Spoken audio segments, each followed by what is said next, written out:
Hey everybody, welcome to the next edition of the Cyber Speaker Series at Maryville University. We have Deidre Diamond today. She is the founder and CEO of the Cybersecurity Network. Her company is transforms the way that cybersecurity professionals approach job searches, removes frustration. She's got a really cool pipeline and has achieved some really high performance ratings.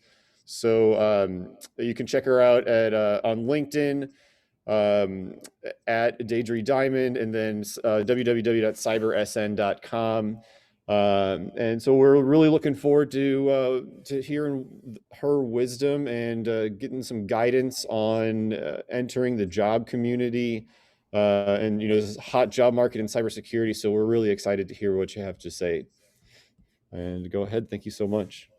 Yes, it's great to be here. Thanks for having me. I'm always here to help. This is a complicated marketplace, and yet there's a lot of opportunities. So I want to simplify it for everybody.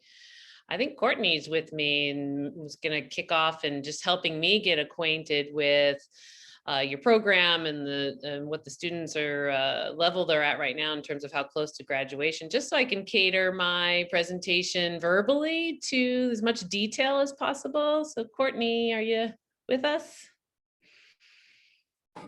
I am with just a little background noise, trying to find somewhere a little more quiet. Don't worry. I'm in San Francisco with my window open, I just realized. So if we hear trucks, I'm sorry. So I'll just go with myself. I'm a second-year cybersecurity major.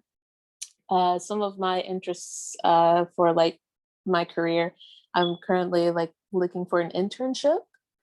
I know a lot of times they start like an IT position, possibly. I'm not really sure like what exactly I'm looking for in the internship, like a specific branch or just kind of like support, basically like help desk. That's what I've heard a lot. So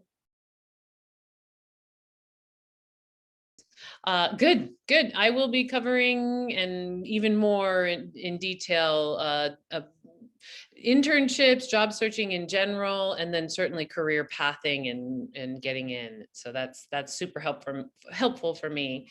And 4-year program is what we're talking about when you say you're in your second year. Is that correct? correct. Yep. I still have 2 more years. Okay.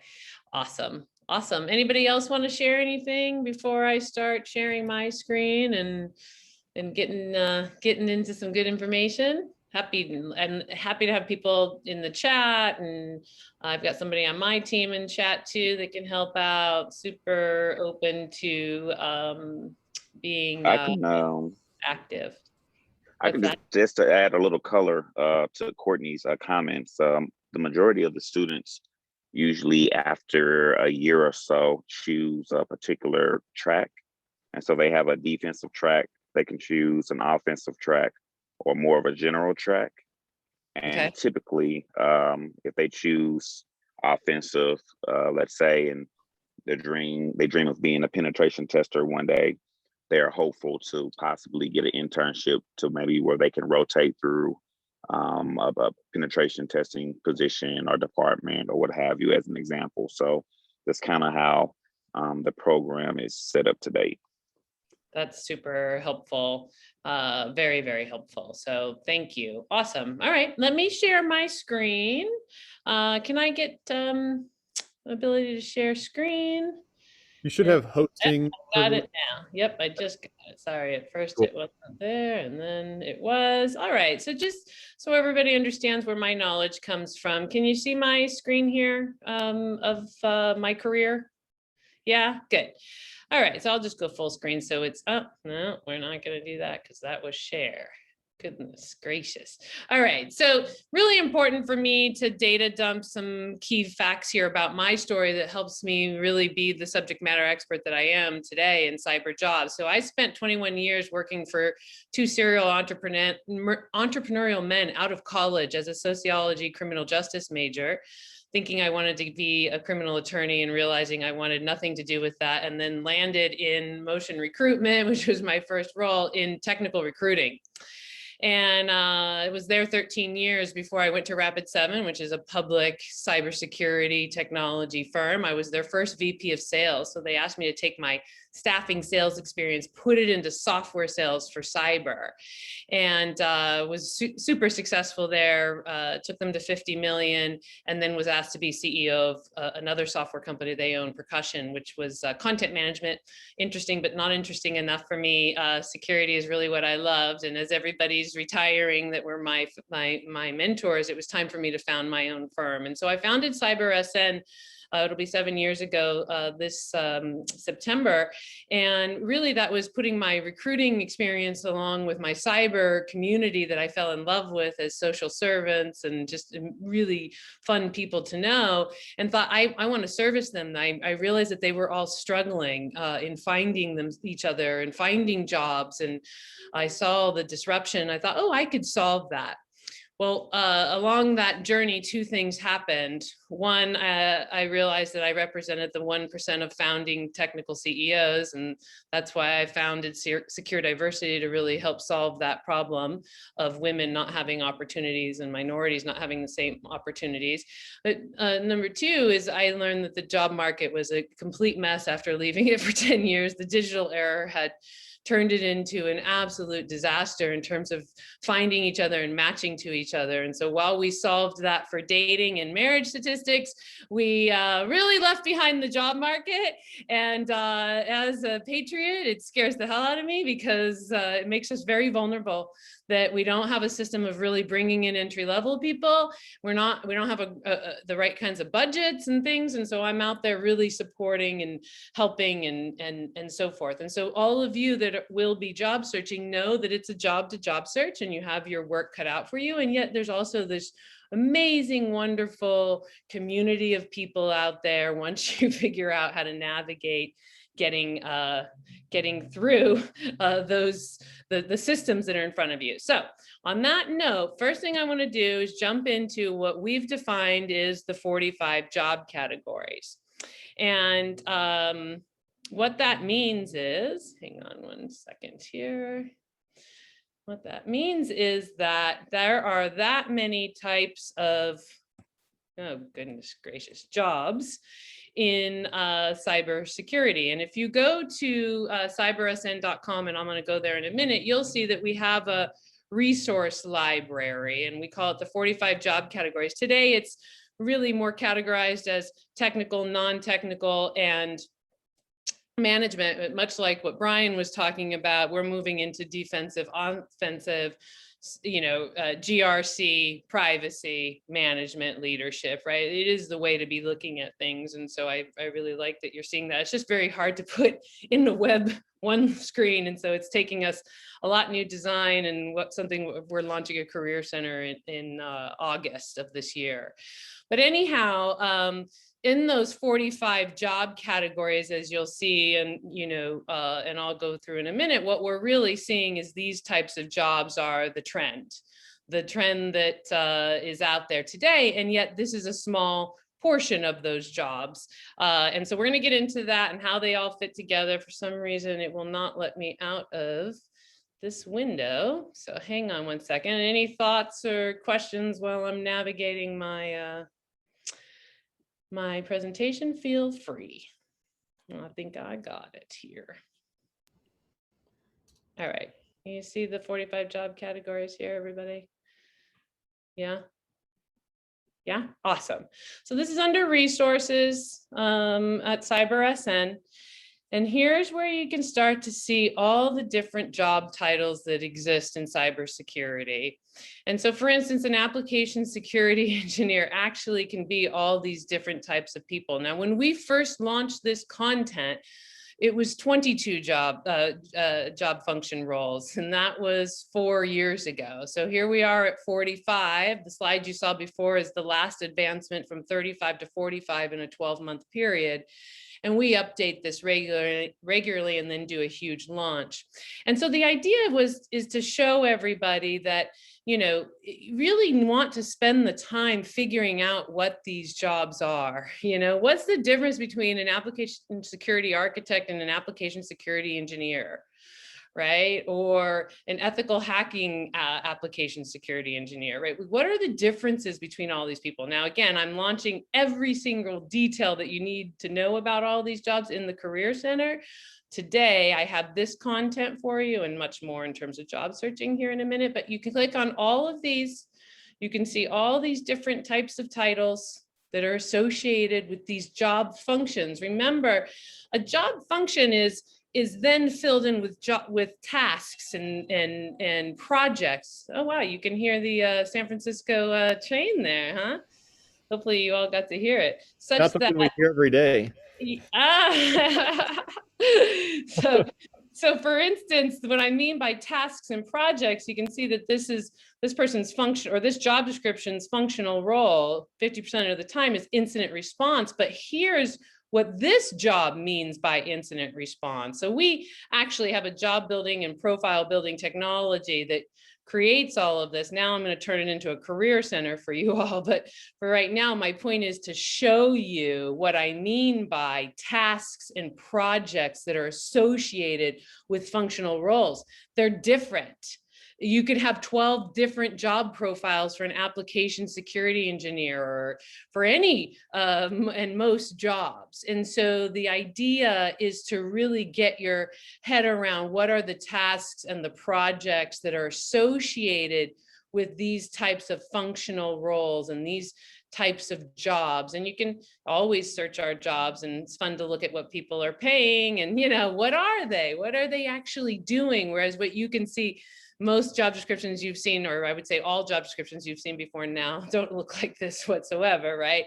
Hence the paradigm shift that we're making in the marketplace and why we're the largest cybersecurity staffing firm in the US, now also expanding internationally. It's because we built this platform that is a taxonomy of common language in cybersecurity, and it is certainly aligned with NIST and NICE minus the intelligence side of things. This is the commercial side. So it's about an 80% match with the 20% Intel difference. But this is, you know, the idea of what is this job? Like, look, this person's a security engineer. This is it, or this is the job. That's all they're going to be doing. And really that could be 100 different profiles of what that job is. And so same thing with professionals. You can see here, once you have experience, right now, we don't have a way for sort of entry level or new to the industry to make a profile, but we use the same technology to create a profile. Everybody's anonymous, so they don't have to worry, or covert as we call it. They don't have to worry about being figured out who they are, but they can have a public profile, resume, AKA, so that employers can find them and make matches and not waste their time. You know, like, job searching is not fun. Nobody wants to go do it, right? And so better to have jobs apply to you than have to go search and find them mentality is what we're talking about here. So as you can see, the reason I'm showing you this is a couple of things. One is this, you know, there's some stuff here for you in the resource center already, and looking at all those job titles, and I'll just get back to that in a second. Where were they? But also to let you know that the Career Center is coming with all that information of every task and project that's behind, you know, these job descriptions, so that you can really start to think, geez, do I want to do that? Because when you see things at the task and project level, you can start to understand whether or not that job's for you. And what I want to really do is empower you all to think that way. There's so much to choose from, but because job searching is a broken system, and, you know, it's a new industry, and as well, you can feel like you have to only, let's say, as Courtney said, you know, get in through technical support and see what happens. And there's a part of that that's true. And yet what will happen is, if you know what you want to do, even if you get in technical support or you get into some other security group, as long as you know what you want to do and you keep telling people, people will get you to that place. People will support you getting there because the need is there. But the getting in piece, and I have a lot of data about job searching that I'm happy to get into here in a minute, is really critical in getting with people that will help you maneuver. That being said, I plan to disrupt it for our fellow humans that are coming after you all, and making that problem go away in the marketplace that launches in August. And, you know, it takes a little bit of time to get to exactly where I want to be, but it won't be more than a year or so, I can tell you that, because this is a national security issue. The inability to really get in to the role that you really want, that you're going to be inspired, you know, to perform at high levels of happiness and enjoy life. You know, we shouldn't have that barrier just be because we have this massive searching problem system. You know, like we're in search overload and we can't get to all this content and finding each other. So that being said, there's a lot of jobs to investigate. And I would encourage all of you to really play around with that resource center, with that resource. And you can do some of your own searching too, based on titles and what have you, and get yourself closer, because the number one thing that people are looking for is passion. You know, you hear it from security leaders all the time. They're like, I want passion, when, especially when they're hiring entry level, because they have to train you. And so they don't want to do that if they don't feel this passion energy. Well, the number one thing that communicates passion is knowing what you want to do. And so you got to get in tune with that. And I get that that seems overbearing, and yet, you know, you've got tools now, so you can do it and study. And there's, we just did an event called Day of Security last week. We had 1,700 women, 50 countries, training on red team, blue team, and emotional intelligence skills. And those videos will all be made live soon, meaning they're speaking to what jobs they have and what are those jobs and what do they do, and helping people understand what they do. And so that content's out there. I have a ton of content on the my YouTube channel of that kind of content, as well as job searching. And then, you know, there's also just, you know, Google searching people talking about their jobs, and by job title, you'll see more of that out there than there used to be, and start to think about, what do these people do all day? You know, like, what's the day in a life like? That's the way to choose. There is significant differences in day in a life of offensive and defensive. In fact, you know, if you're going to be a you know, incident responder, it's not a life that's very 9 to 5. You know, that's what I'm talking about. It doesn't make it bad. It doesn't make it good. It's what goes with your personality. Do you like that adrenaline rush? Do you like to be put on the spot in a crisis? Do you, you know, are you prone to staying calm, cool, and collected? Well, incident response is a good place to be then. Please go into that, because we need you there. You know, those types of, you know, thought processes will come to you as you think about, what are these people doing? What does it mean to do that? And then again, the career pathing is mostly based on passion today. Of course, there's easier ways to transition from, let's say, offensive or defensive to sales or marketing or leadership or even GRC and privacy. Yet you can literally move through all of those. It's valuable to come with all of those things into any job, and as many as possible, and yet you can specialize in one. There really are, you know, there really is that level of vastness depending on the size of the company, the state of the company, the maturity of the cyber, you know, practice. And cyber and GRC are all separated, as well as, you know, privacy. And so, you know, there's a lot of space depending on the company size. I mean, some companies have more than one CISO, right, or chief information security officer. And so, you know, it just depends on, there's so much going into it that you got to really think about this at scale and then narrow in. So Sean, Yeah, I have a question for you. So Brian asked, are there any stats for any of the 45 job like categories that suggest certifications are a must? And I also wanted to kind of add on to that. You mentioned, you know, transitioning, or you're kind of like moving forward with a career path. Is there anything that you know, you talked about passion? You know, do certifications communicate that passion, or what are you seeing aside from knowing what you want to do? What are you seeing as other ways to communicate passion? So yeah, are there any sort Yeah, of like what's yeah, the evidence to suggest that they're a must? Can they communicate passion? What are other ways to communicate passion? And we have one more in the chat yeah. um, from Lottie, and it says, "Would this what would be a good position to begin with in the cybersecurity field before specializing?" So maybe people don't know, but they want to have some opportunities to try different things. Some good Yeah. ways to do that. Yeah. Yeah, great questions. And I'm going to share my screen again in a minute to answer the last question. So certifications, there's nothing bad going to come from a certification. And that's what I tell people all the time.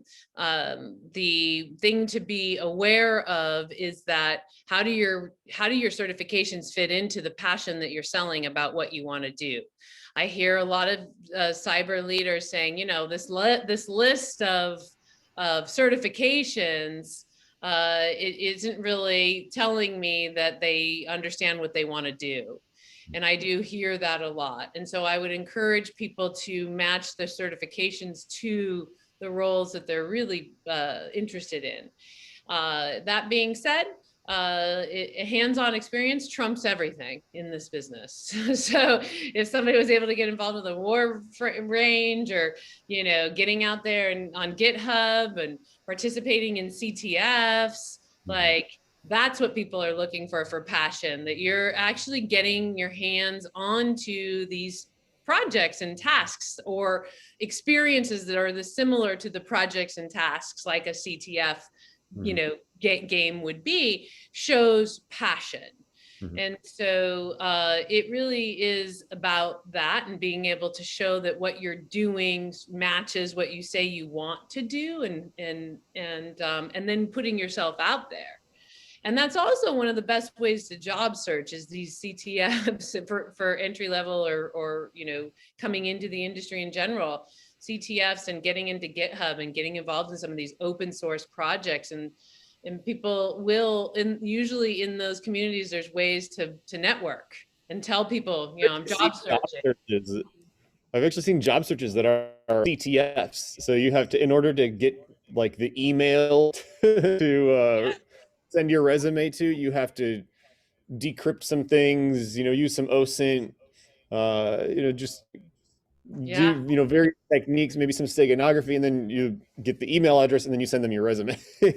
Yeah, it's definitely going that way. And, SANS does KringleCon, and, that's free. You can get involved with that and group stuff too. They're all free typically. I don't think I've ever seen a CTF that's charged, actually. Might be some qualifications in some of the bigger ones, but at the end of the day, I don't think so. That's what I love about this community. It's so open.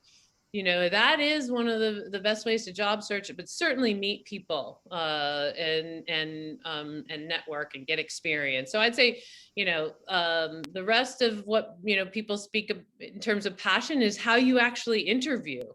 Do you smile? Do you make eye contact? Are you prepared? Are you able to speak, and be interesting and interested at the same time? That's a very important thing. Of communicating passion means interest, and to show up to an interview without that is not going to make it. And that's one of the things that I see people erring with a lot, in that they're not, maybe the job isn't exactly what they're looking for, so they don't show up so excited. Well, I just told you, job descriptions mean nothing unless they're on CyberSN's marketplace. Like, they mean nothing, and I mean nothing. So don't go into any interview thinking that, oh, that's the job for sure. Instead, go into every interview with, I'm going to create the job I want, and minimally I'm going to get a good understanding of what their need is, so you're really showing up interested, such that you're prepared to ask a lot of questions about the job and what it is, and in your brain try and mentally craft, what I just showed you, what a real job description looks like, and at the same time being interesting with how you communicate and engage, and that will show passion. Just coming to the interview like that, prepared both mentally as well as what are you going to do in that interview beyond with the question of what do you want to do? And, the basics that we all get. Tell me about yourself, or what do you want to do? Or, tell me about the classes you took. Like, you got to get through that stuff fast and start engaging them about their job, get them thinking about why they need you, get them in the conversation of you doing the job, ask really good questions, think task projects, do your research, know what you want. That's the game. So I'm really glad you touched on those. There's two sides of that: the interested and interesting. There's one of the common question, two of the most common questions. What do you do to keep up in cyber? And do you have any questions for me? What do you do to keep up in cyber? I always, I tell my students, you should have so much to talk about that they have to stop you, right? They have to be like, okay, I've heard enough, I get it. Yeah. And then do you have any questions for me? And I made this mistake in numerous interviews, just like, well, not really, and nowadays I say, I have a list of just general, if I don't have any specific question, I have general questions prepared for every interview. At least that way they know that I'm interested. And I always, tell my students as well, like, show up with questions. I had a student yesterday say, I have an interview today. I said, do you have questions prepared? He said, oh, I'm going to do that tonight. I said, do it now. Yeah. Yeah. Now. And, I here's a little cheat sheet on that too, which is ask them the same questions they asked you. Exactly. Like, how interesting. What do you do to stay stay up to speed? What publications do you listen to? Like, be interested in them. It's the most important thing you can be interested in. At the end of the day, people hire people. They hire people they want to work around. They hire people they think they're going to actually be able to engage and enjoy themselves. It may not even be a conscious choice. In fact, we know it's not, considering the brain is 99% working on the programmed unconscious. It's an unconscious bias, if you will, to say that we all want to work with somebody that seems that they're going to be fun and interesting and interested, versus sort of, I have to pull everything out of them. And like you're saying, Sean, don't have any questions, aren't really engaging. There's just no room for that. I don't care how short we are. People aren't hiring that, which is why I've been out really sharing, emotional intelligence skills and talking about what that means. And one of them is being interested and interesting. Like, that's a huge part of business skills, and cybersecurity is business. It's the art of supporting businesses. Yeah. So I thank you for driving home that point. Maryville, it's one of the few universities that has the cybersecurity department within the business school, just for those reasons that you just highlighted. So highlighting that point for our students, I think is always a good thing. Oh yeah. I mean, my chief security officer, he's number 2 in this company. I can't function without him. He's the person that helps me move quickly and be secure. What CEO doesn't want to move quickly and be secure? And that means he has to understand every department, how it all fits together, what we're doing. I mean, that is, security. It's securing physical data at the highest level that can be. And so it's minimizing risk, and you have to be in tune. In fact, the BISO role is now popular. Finally, we started talking about it like 4 years ago, and already this year we've had 4 or 5 searches for BISOs, and specifically, and there's less searches of C-levels than all the engineers we staff, of course, or analysts or what have you. And yet to see that volume in the year this far is really encouraging, because that's really, the way for a chief information security officer to be successful is to be considered, a part of the business, and protecting the business of. So, versus compliance, right? And that challenge is still out there. And, depending on the industry, there's an argument for sort of both focuses. And yet that's, again, what I'm talking about. There's vast amounts of different types of jobs, and the way that, different types of corporations need to be protected. But in general, understanding the business matters, which means you got to communicate. You got to be able to talk to every business unit and actually genuinely be interested. And that's the key about being interested. It needs to be genuine in what their departments do. What are their goals? What are their objectives? How do they do, what makes it to where they did a good job?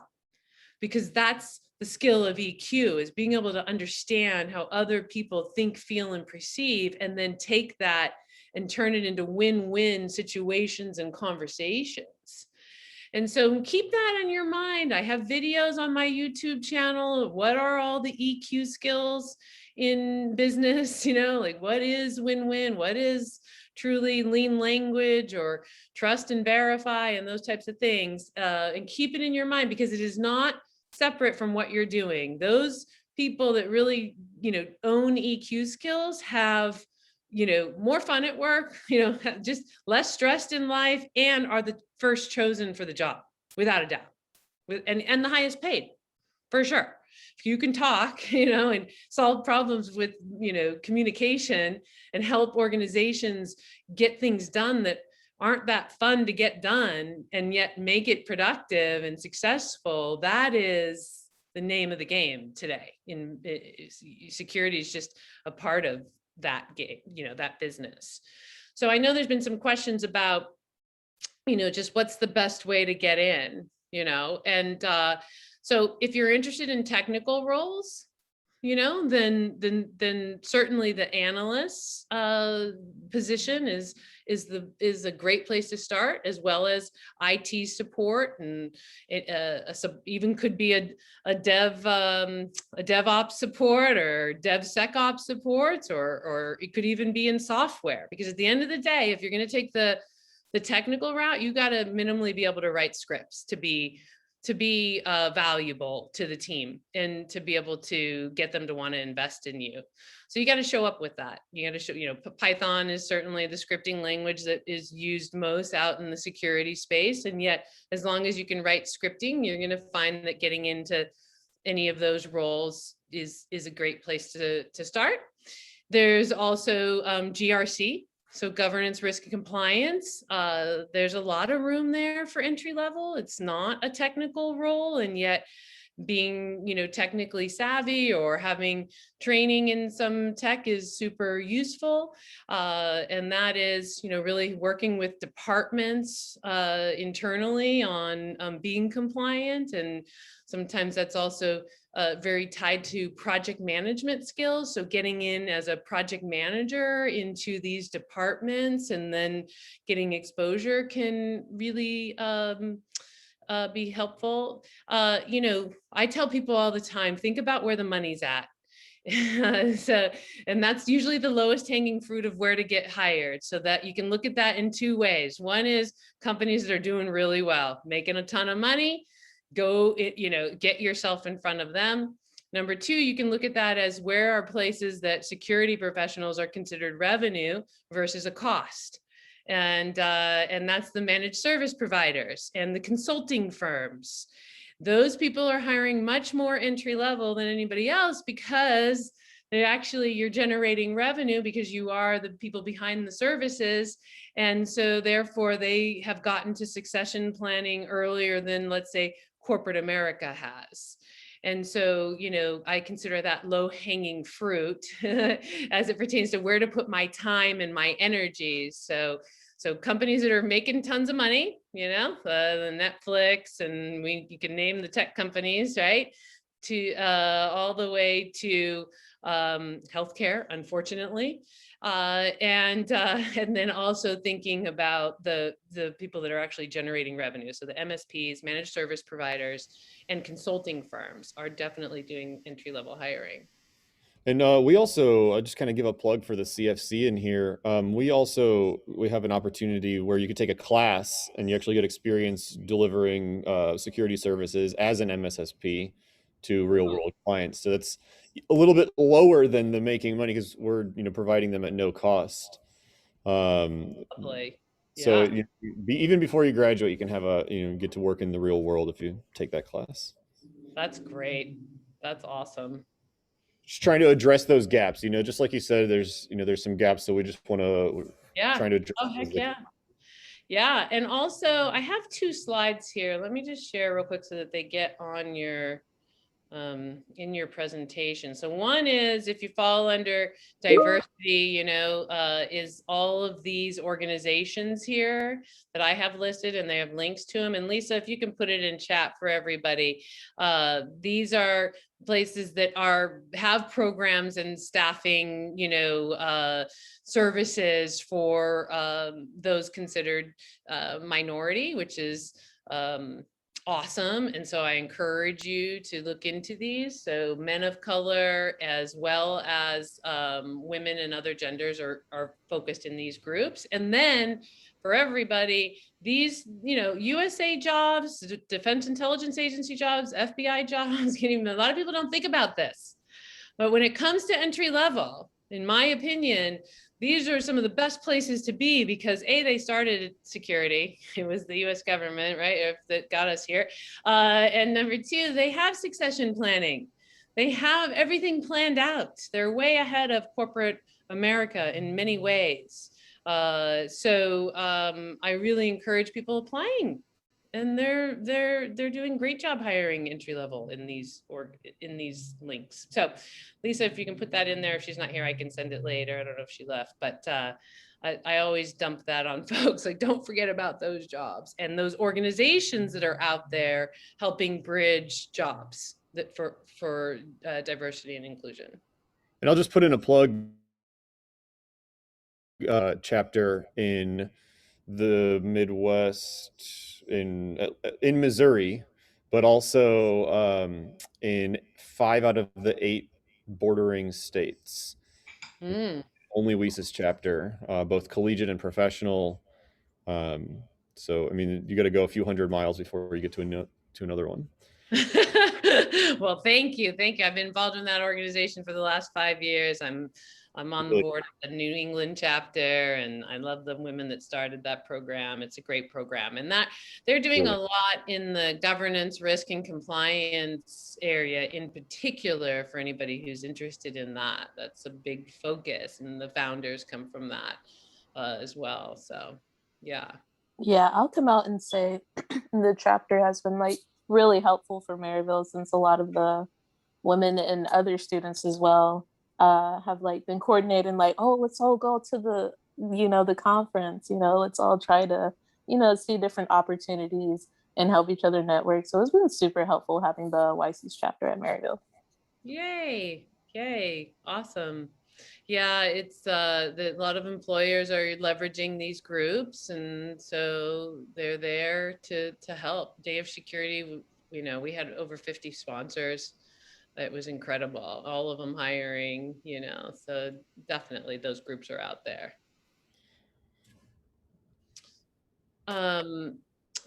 Let's talk about just,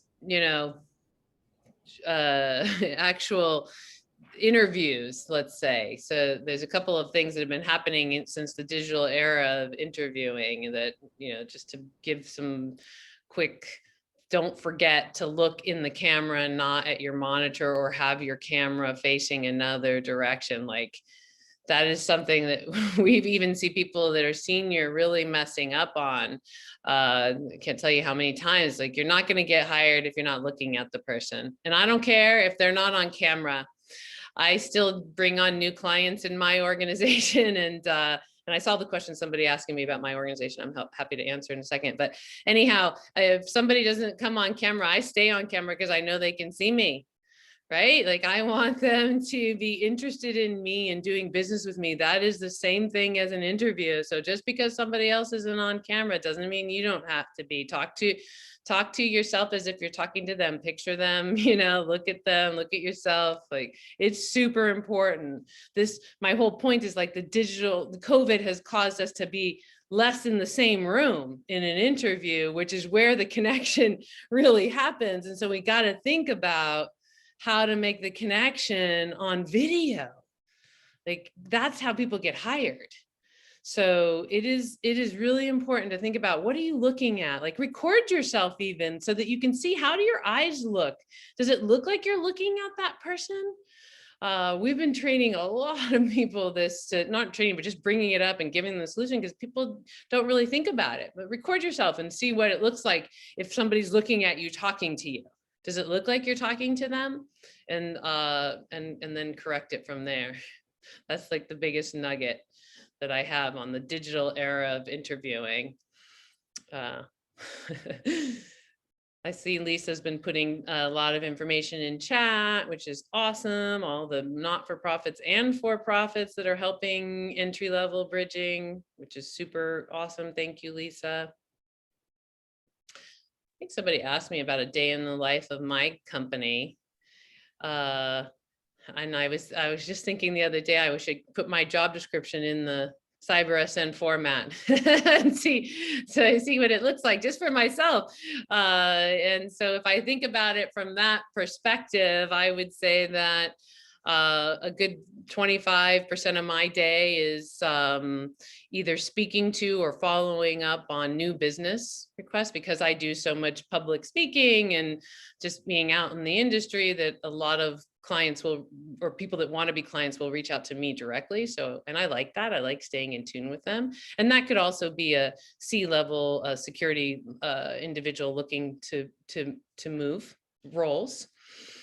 And then the other 35% is my marketplace, my platform, my job technology, where that's going, my developers, my development staff, all the time that's needed constantly on features and functionality and design and development and where we're at in those projects and making those things go live.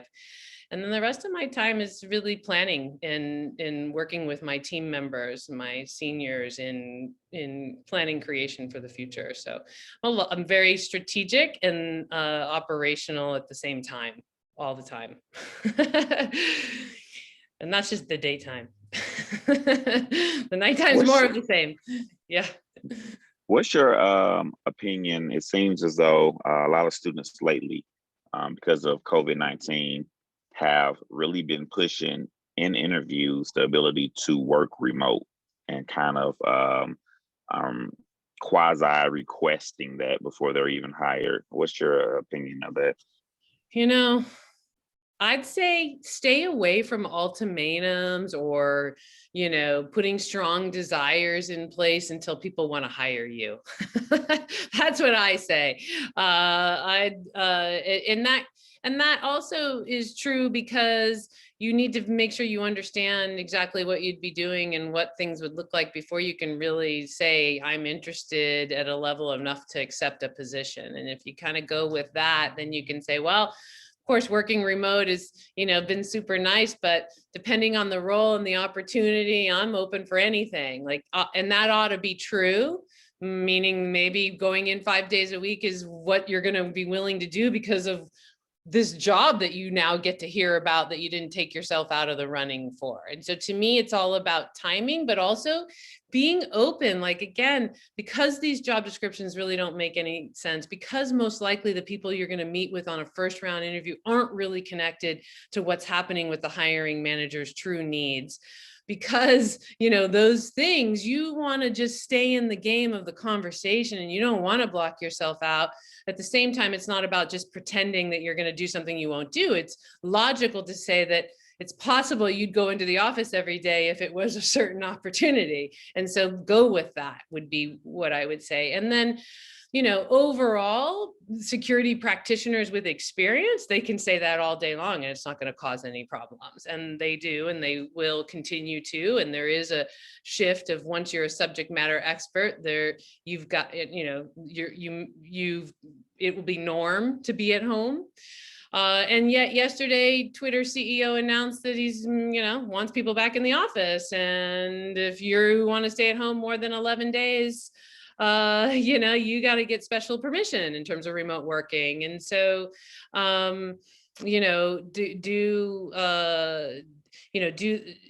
does the climate shift? My opinion is entry level and junior, it's really hard to train people without being in an office and to create the work, dynamics that people want to create and really get them up and running fast. And so I have trouble with that. I can't imagine anybody wouldn't have trouble with that. Being around the seniors all day, sitting next to them, working with them is a completely different training experience than sitting in two different locations. And at some point, seeing each other online or what have you. I mean, so I would imagine that at the entry level, there's going to be more of a requirement, or even the junior level, than the senior subject matter experts. There's going to be a big difference there, in my opinion.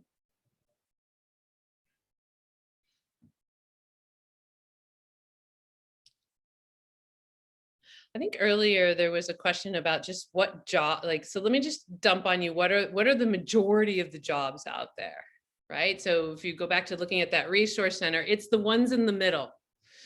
So analysts, engineers, cloud security, application security, pen testing, all those hands-on roles, because still today products require engineers to use them. You can pay millions and billions, and people do, on products, and yet they're useless unless a human can understand how to use them, and they're highly technical to use. And that means to configure and to set up, and then of course to manage and then use as a tool to dig into problems and investigate and so forth. And so those engineering roles and those analyst roles, that still continues to be where the volume's at. And the big, explosion within the technical roles that has happened over the last 12 months is DevSecOps, which is the person or people that are really working with the developers and the development team to build secure code and to really be more efficient. We saw that really come into its own role versus a percentage of an engineer's day. And then identity access management, IAM work, again, another technical role. It used to be sort of a part of an engineer's day. Now it's its own function and its own role.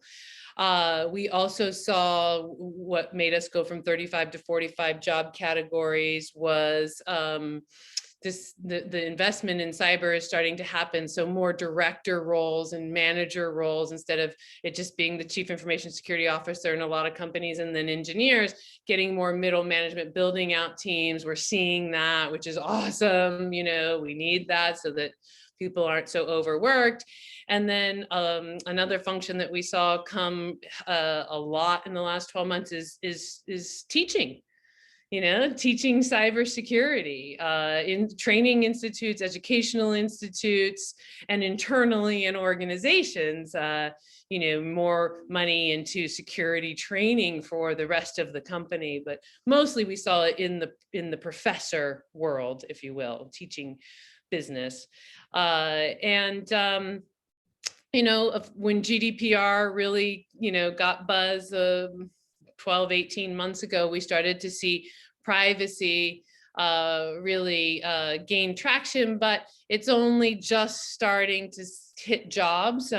Something called tech privacy, building privacy into technology is a brand new era upon us right now. And so I'm starting to see that buzz. We talked about the business information security officer, and then of course compliance, because without compliance we wouldn't even have an industry.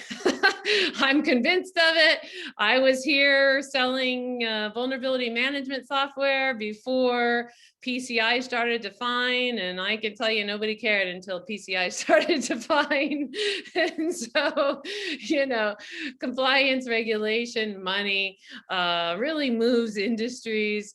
And so more regulations coming, more compliance continues to come. And so how that interacts with risk as well, and seeing advancement there is certainly with us. But again, it's certainly those technical roles where we do see the majority of the volume. So on that note about compliance, where do you see the shift? So, I mean, the CCPA came out. Do you see the US, like the rest of the US, following suit, making some kind of federal regulations, maybe something like equivalent to the GDPR, or is it just going to be something for individual state residents? What do you see? Like, how do you see that rolling out?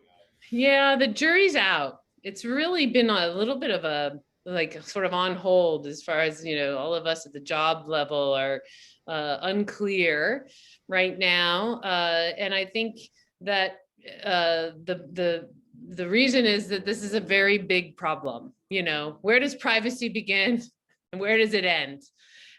Is what the holdup is. And so I don't know. And yet, you know, just to be SOC compliant or HIPAA compliant or GDPR compliant, or, you know, is, you know, advancing every year, meaning it's not the same criteria. It is advancing in itself, and keeping up with that is a big challenge. And there's more than just the ones I, you know, spoke about, of course. And so the ones that are in place are already continuing to just get more and more to actually pass. And one of the biggest challenges we see is software companies being able to sell their software and not meet compliance, you know. And so that is an interesting space, because, you know, vendor security is a huge problem. You know, it's where most of this problem is happening. Look at SolarWinds, right? Supply chain, vendors are supply chain, right? And so that is definitely a very serious place. And by the way, tech companies, security software companies, you know, sales roles and being technical are wonderful roles. Sales engineers is what they're called. So if you like to, you know, talk, and you like to present, and you like to solve problems technically as well, and you like working with people more than working behind a computer, then sales engineering is a great role. And if you're that person, but you're also not as technical as maybe you know, it's required to be a sales engineer, well, selling security products as an account manager is also a wonderful role, and can take you into the C-suite, and certainly has the same caliber, if not more money on the sales side. It's changing. The technologists, you know, in terms of money and next to salespeople, but still salespeople making more money. And on that note, there's a big difference between what's happening on the West Coast and what's happening on the East Coast in terms of money and jobs. You know, you got to recognize that Silicon Valley, or any company like a Silicon Valley company that's on really the West Coast, they give stock options. The East Coast, you're not finding stock options. And today's market, it's all about stock options. So I always tell people, if you can get West, or get hooked up with a West Coast company because of remote now, you know, why not? Like, why not? Especially if you've got experience, you know, because it's just paying more. And so, you know, not to say that we compromise pay for a good culture, but why not play for both, is what I'm saying. It's possible. But we really don't see stock options on the East, because, you know, you got finance, healthcare, less product, less new market, right? So we had a question come up on kind of that's, you know, specializing. Do you think it's better to know a little bit of everything, or specialize for like entry-level roles? This is from Courtney. So she's That's a great question. find a way into the industry. That's a great question, Courtney. You know, it's really more about you. If being that specialist really excites you, then do it. If it doesn't, don't do it, because there's plenty of room for both. It depends, you know, there's going to be big corporations that need, you know, lots of everything. And then at the same time, those big corporations will need specialization. So in the big company, it still works. And then in the smaller companies, they want people with both too, but typically can only afford starting out with people that have a little bit of everything, or maybe 3 or 4 functions, or 2 or 3 functions versus 1. And so you're not going to go wrong, is my point. There's need for both. Just keep learning. Yeah, and just what you to want to do. Yeah. Okay. Yeah, that was very helpful. And just to add to that, like a lot of times when you look at job descriptions, right, you see like you need proficiency in this, and that, you know, it's very specific. So do you believe we should kind of focus on tailoring to the company's needs, or like how do you go about that? Great question. I don't believe in changing resumes. I think you make your resume about you. That's what a resume is. You start tailoring your resume to job descriptions that people are cutting and pasting from other people's job descriptions. Now you're making yourself look like, so, you know, right? Get it? Like, it's not good. Make one, you know, resume, and it's your story. What have you been doing with your time? How have you been spending your time? And then you apply to everything. those job descriptions are meaningless. You have it in front of you. You use that job description to ask your questions, and yet you know that it's not that job. And if it is, great, you know, like if it happens every once in a while, great. Like, you know, look at CyberSN's job, you'll never see a requirement. Job descriptions should not have requirements. A human could be like, oh yeah, I could do that, or I can't. I mean, if it's done correctly, you know. That's really interesting. Yeah, there's a lot of like different. I've heard differing sides of that coin, right? So some people say like, you know, apply, like pick a job that you really want to, you know, pick like, oh, I want to work at Netflix. Go find a job at Netflix and tailor your resume to fit that specific job, and go all out. You know, make connections to the hiring managers on LinkedIn, talk them up. You know, make conversation with them. You know, build up this whole like you know, platform around applying for that job, and then go replicate those efforts on basically every job. And personally, I don't see how that's humanly possible. You know, Yeah, and so I like that idea of you tell the story. yeah. Tell your story of, you know, your resume is your story, and you go apply to these jobs that, like you said, there's a lot of copy pasta. Exactly. And you still go network and ask people to introduce you and contact the hiring manager on LinkedIn, but you're selling one story, and it's how have you been spending your time? What have you been doing with your time, and what are you interested in? And do you really, you know, bring, you know, more to the table, i.e. somebody that would be fun to work around? Yeah. It's like that, you talked about passion. Like, can you communicate that passion on paper so that Yeah. they want to bring you in and talk to you? Yeah. And, you know, also remember this, and I learned this right out of college, and I'm so thankful of being taught that persistency is good. Do not knock once, don't knock twice, knock until they respond. And that's not because it's they don't want to respond. It's because, are you kidding? These people are overwhelmed in their own world. And it doesn't mean they don't want to help you. It doesn't mean that they're not interested in hiring you. It's just what they've got going on. And so the old saying of the squeaky wheel gets the attention is true. Don't stop knocking, keep knocking. And you know, I still do that today. You don't take it personally. It's not personally. It's just how much one's got on their plate. And the more you can make them think about you, which is knocking, you know, be polite, be courteous, be short, be interesting, but keep bumping that back up, bumping my email back up in your inbox because I'm so super interested. Let me know what, you know, when we can connect, or, you know, a message like that. But, you know, every couple of days, not every couple of weeks.